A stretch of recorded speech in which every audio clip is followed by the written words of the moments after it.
What on earth? I have no idea what I just watched. The Pledge from 1990. Um, this is supposed to be a slasher about a fraternity pledge that returns from the grave to even the score with the members who caused his death 20 years ago. Sounds extremely by the numbers. It's gonna be a very campy, lowest common denominator, contrived, but hopefully entertaining slasher, basically, with a premise that is similar to something like Terror Train. But, you know, you never know. Like, it's a very basic plot, but it could be executed with really good kills. There could be a really interesting killer. There could be a bunch of different dynamics. And that's what's so great about slashers is they're simple, but they, if executed well, they can work in some nice bits of complexity. Um, let me say this. I still don't know what the fuck I watched.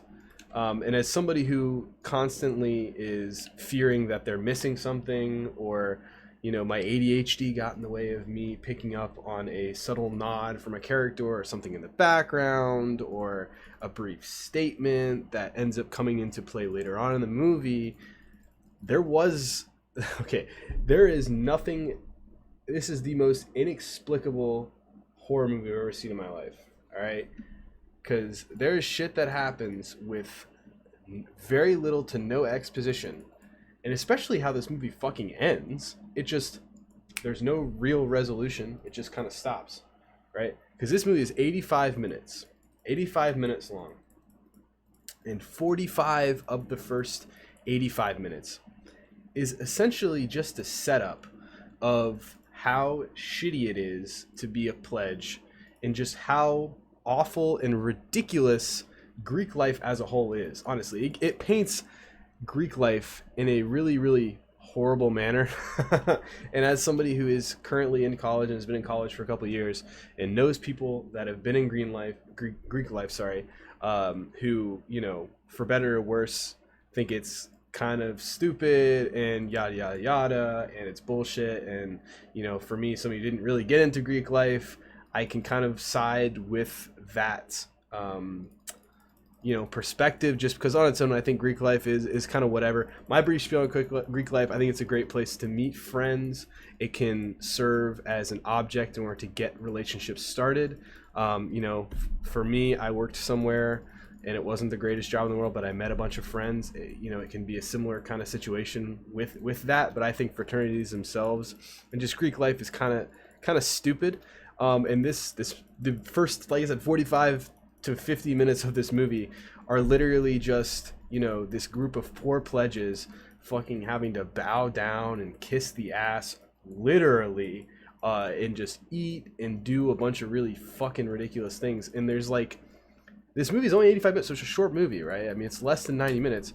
But for 45 minutes, I'm wondering what the fuck is going on. Like what is going to happen? There's pretty much no violence, right? The only violence that occurs within the first 45 minutes, we'll call it half of the movie, is a prank, right? There's the fake, they have one of the brothers, if you will, every year, I guess, is supposed to pose as like a psycho, to scare the pledges even more. And at the very beginning, he stabs one of the brothers at like a breakfast or something, just to scare all the pledges, whatever. And to me, honestly, they talk about it in the movie. There's a reason why they join the pledge, or the reason why they join the fraternity, and it's a bred and fed thing. And I absolutely hate that sentiment in life. Is people before you did it, so you got to do it for them, right? Like, oh, don't ask questions, just do it. People have been doing it for years. I absolutely hate that. I hate that because, oh, why ask questions? People have been getting away with it for years. Before freaking toilets were invented, people shat in the ground, and that was just okay, so just do it. Your ancestors before you did it, so clearly it's not a big deal. Absolutely hate that. I think it's a shitty argument, shitty reason to follow some sort of conduct or to do some sort of thing. And freaking keep talking about it in the goddamn in the goddamn movie, just because that portion of the movie really makes you hate fucking Greek life, and it, like I said, paints it in a bad picture. As funny as it is, even though they try and literally, fluff it up by talking about, and in this day and age, I think it's hilarious because people would mock it for sure, is, they bring up congressmen and Fortune 500 CEOs, to idolize and say, oh, these people were in fraternities. And like, I just know nowadays, like, we hate the 1%, as a lower middle class college kid who has 4 digits in his bank account to his name. So I just think that's pretty fucking funny. And, don't idolize politicians. Like, this movie's anyway. Yeah, nothing happens the first 45 minutes other than you get a little bit of exposition from our main character who, I mean, he's okay. He's kind of whatever. None of them really stick out. None of them, I don't know, the characters are pretty bland. I don't know, they're just basically brainwashed college kids who are willing to do anything to get into a fucking fraternity for whatever reason. But we have our main hero or whatever who was raised by a single parent of whom went to the same college that he's going to, who was, I guess, in a relationship technically. I'm going to get into something in a minute, but he was technically, she was in a relationship with a pledge who had died in a different fraternity that the old house, or sorry, the guy who happened to be killed in a hazing pledge act was the boyfriend of our main character's mother, and the fraternity had to get shut down or whatever, but their fraternity was based in the house that is now with our main character and all of his fellow pledges. It's a different fraternity, same house, right? That's the connection. And I think towards the end, I believe the connection to be made there is, there's the ghost of that guy who was killed 20 years earlier. I believe the connection is that he's supposed to be the father, I think. But basically, once you hit about the 45-minute mark, right, the brother who is supposed to pose as, the crazy psycho, which would not probably fly nowadays because it's pretty insensitive to, make fun of people with like mental illness and or, just learning disabilities, but he just starts like killing them like without jokes, and there's a guy who it's so fucking weird. There's no explanation, which is what makes it even stranger. But like, he kills a guy in the kitchen, he kills a girl in the kitchen as well, or he kills a guy in like a workshop room or some shit, and then he kills a girl in the kitchen. But there's a guy who's also in the bathroom who you believe you think he kills, right? But doesn't. He uses his dead body as like a vice to lure the next like 2 people that I had just mentioned. It's so fucking weird and just random, but I kind of like it because it's just so different than what I was expecting. But yeah, there's a guy that gets killed in the toilet. There's like a hand that jumps out and he like kills him, one of the pledges or one of the people in the fraternity. And so we think, a bit of a red herring, I don't fucking know, that the guy who's supposed to play the psychotic pledge scarer fraternity brother, if you will, I think his name is Dan, you think he's the killer, and then all of a sudden, out of nowhere, a fucking zombie type motherfucker, if you want to call him that, that's what he looks like to me, is like birthed out of his body in what is an absolutely ridiculous and strange seen. And this motherfucker is supposed to be the zombified corpse of the pledge 20 years ago that had died in the hazing act. And, you know, I will say, he looks pretty badass, you know, other than, you know, his brief origin story that our main character's mother brings up. There's no reason as to how he is able to come back to life. Maybe if you kind of think about it a little bit, possibly there's some sort of logical explanation that you could jump to, but I don't know, bro. At face value, I mean, come on, this is a slasher film I found on Shudder from 1990. Like, it's not, there's no way it's got that much depth. Although it is a slasher film from 1990 that is prolific enough and well received enough to a point for a streaming service like Shudder to feature it on their platform. So that's something to think about. But there's no explanation of how he's able to come back to life, or what brought him back that I can think of. And you don't know what the hell he is. Is he a zombie?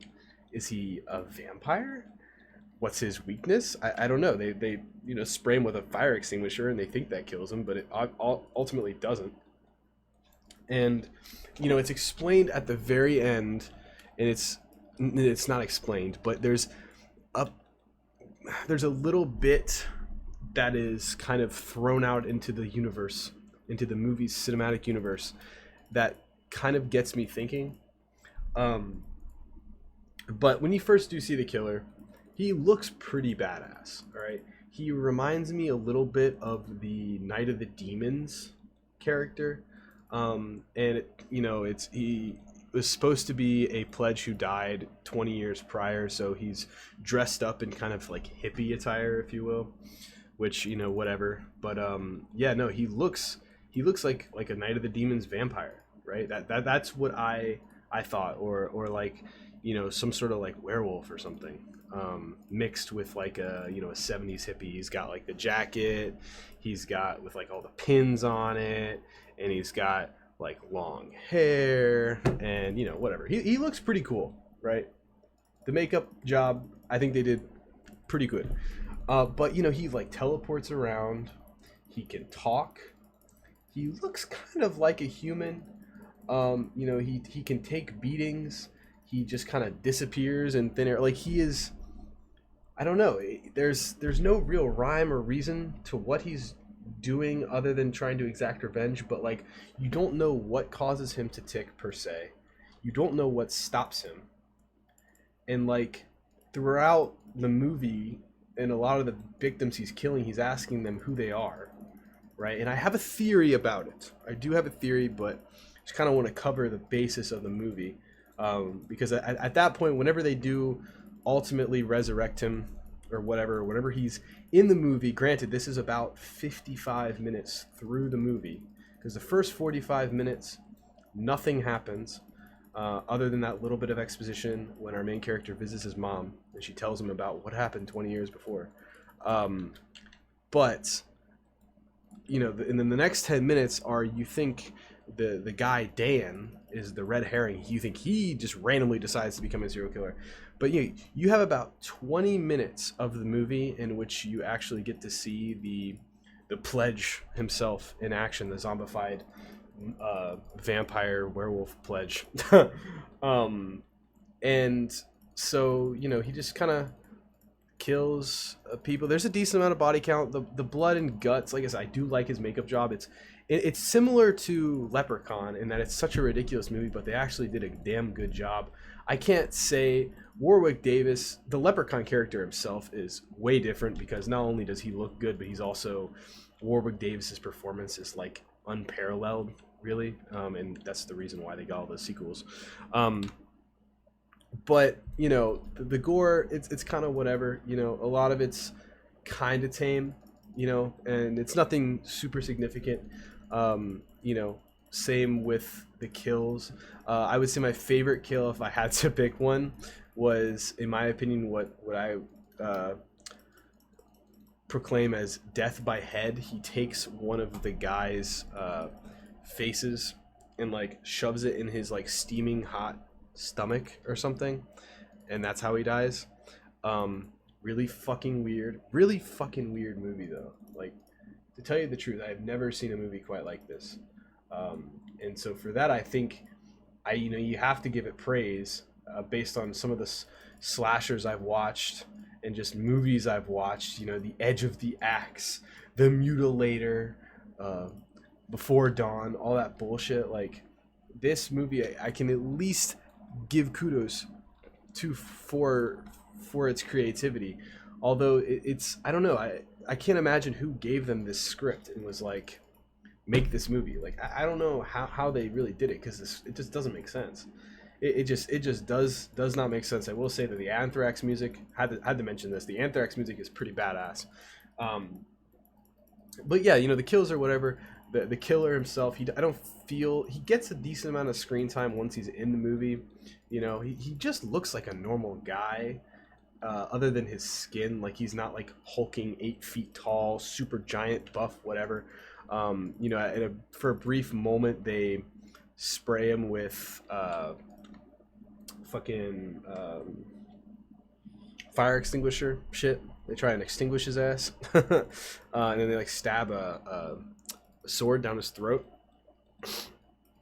And like, this motherfucker endures hella fucking violence. Like, they stab him, they impale him, they stab him, they do all this, and like, he just doesn't really give a fuck. Like, it literally got to a point, and a part I actually kind of liked is like, he threatens to, one of the pledges threatens to stab him with a sword, and he literally walks up to him and takes the sword and impales himself, and he's like, motherfucker, that's not going to do anything. Like, you cannot stop me. And so there is that component of like, not being able to stop the bad guy, and not knowing what's driving the bad guy insane. I mean, those are two of the calling cards of Michael Myers in the original Halloween. And don't get me wrong, original Halloween score in this movie's Anthrax score, pretty cool. Although the Anthrax music, I don't think was prevalent enough. It was pretty strong at the beginning, because ultimately at the beginning of this movie, it was literally just like a coming of age pledge fraternity movie, straight up.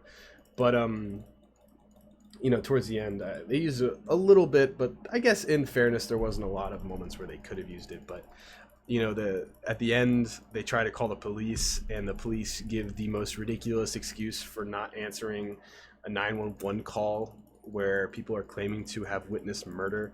They just really don't give a fuck. And also, they're scrambling to try and get help to call 911. I mean, they're on a college campus. How are they not able to, I don't know, run to one of the other, I know they do run to the sorority house to call them, but surely there's got to be other fraternity houses in close proximity, or the campus has got to be in close proximity. And like, I know it's like the semester break or whatever, because it's like winter time, but still, like, they don't just completely close down the entire campus. I don't know how big this school is, but I mean, come on, like, I don't know. It just, there's no explaining, into this movie. And so whenever there are like things such as the killer and his motives that aren't explained, okay, but then there are like actual rational things that are like, okay, how the fuck did this happen? There's no explanation. Why is the killer in the toilet? What? Like, anyway, the one thing I'm gonna bring up here, and it's something I was thinking about, and this is a theory, and it's probably in line, when it comes to the killer and his origins and what he is trying to do, right? And here's my thoughts on this, right? So the killer, the villain who we see, I am of the belief that he is our main character's father, because the mother mentions that the guy who had died when she's telling her son this was going to be her boyfriend. Going to be, not yet, which is kind of a weird thing to say, but whatever. And we also know that our main character never got to meet his dad, right? And so at the end of the movie, whenever pretty much everybody is dead except for our main character and his love interest, became his love interest, there's a quick showdown, and he's like, I came here to protect you. and then he just fades away, right? And then you actually don't see any of the other characters, or I guess you don't see him or her for the rest of the movie, other than this weird, it's kind of an epilogue brief shot. But my theory there is, obviously it's the story of revenge of the poor pledge who was murdered. They accidentally put acid inside of the little hazing bath that they were going to make him do for some bullshit initiation, whatever. It's stupid. And so I think he's trying to protect his son from the same kind of fate, falling into that trap of becoming a fraternity brother, but also exacting his revenge, right? Because his mother had been against him getting in a fraternity as well. Although that's just what I'm thinking, and I believe that is probably true. And maybe my dumbass just didn't pick up on it. Maybe they said it plain as day. But they don't really go into anything at all. They don't elaborate. And the movie just kind of happens, because literally that moment happens where they show down, and he says, I'm just here to protect you, or whatever, and then just kind of disappears.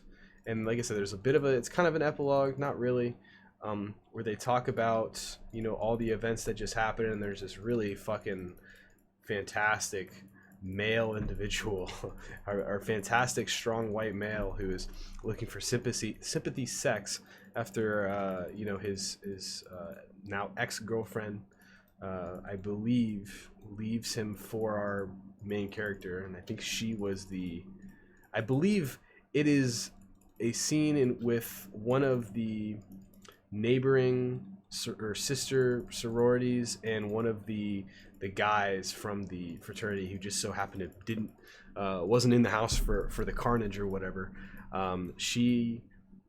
He's basically like upset with her because our main character stole his woman, even though he pretty much saved her life. And so he's like, have pity sex with me. And she's like, oh, fine. Not very consensual, but whatever. It's mostly consensual. Oh, God. But then, our boy comes out of nowhere and, like, kills him, and then the movie just ends, right? And, why did he inexplicably show up in the end there and kill them? I don't know. What, relevance does that have to the plot? I don't know. They kind of talk about, a former convict being convicted of the crimes of like all those murders and shit. So it's like, but who is this guy? I don't remember seeing any former con in the movie. What happens to our two survivors? I mean, are they in the hospital? Like, you hear that they go like insane or whatever we think, but there's no, I don't know. It just ends. It just ends abruptly with no explanation. And, the final thing I will say, and, the golden rule of cinema is show, don't tell, right? And once again, with a movie like Halloween, you aren't told much. But with that, it's more of a grounded in reality type situation. Any psychopath can just go on a murder spree. Okay. But, God damn it, like, where is the explanation for this motherfucker just appearing out of nowhere out of a fucking toilet? Like, what? What? Like, I'm sorry, I don't get it. I don't get it.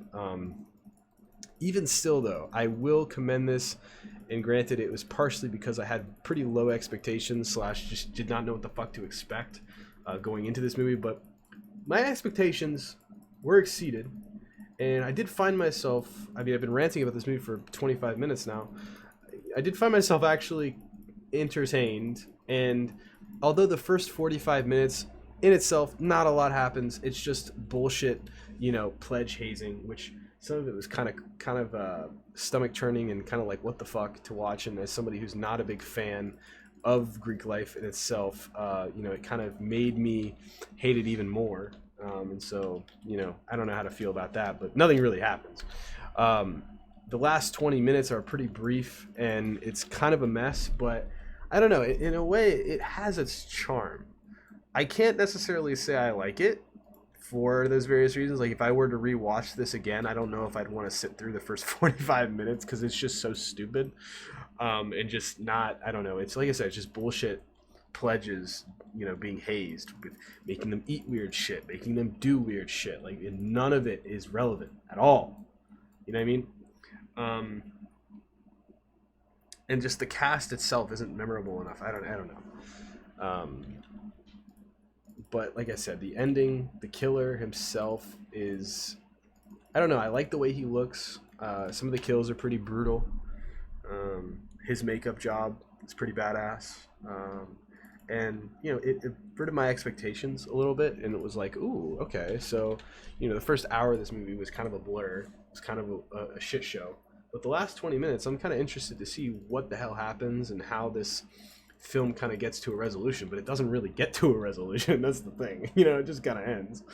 But I don't know. That's my theory. Is that you know, the killer is indeed the main character's father, right? And I think that has to be true, right? And maybe they said it somewhere in the movie, and I'm just stupid, which could very well have happened.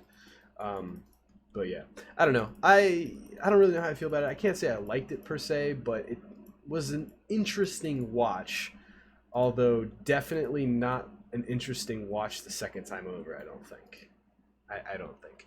I don't know if I can really recommend this to someone, although give them, if they just read the title and also the log line of Fraternity Pledge returns from the grave to even the score with members who caused his death 20 years ago, they're gonna be just as surprised as I am. So I don't know. I feel like that's kind of the appeal. But I don't know. I'm gonna give it a two and a. I'm gonna give it a 2 out of 5. It has some enjoyment factor, but I feel like 2.5 means I would probably watch it again. You know, I could watch it again, but probably not. And I can't say I'm completely indifferent because a vast majority of the movie is pretty boring. And after knowing that it really contributes nothing to the ending, I wouldn't want to watch it again, you know, that bit. Although I do kind of like the last 20 minutes. I think they're kind of a train wreck. You can't really look away. They don't really make a whole lot of sense, but it's still kind of memorable, if that makes sense. But yeah, I'm gonna go with a 2 out of 5. A weird ass movie. Check it out. I mean, yeah, why not? What's the worst that could happen? It's only 85 minutes long.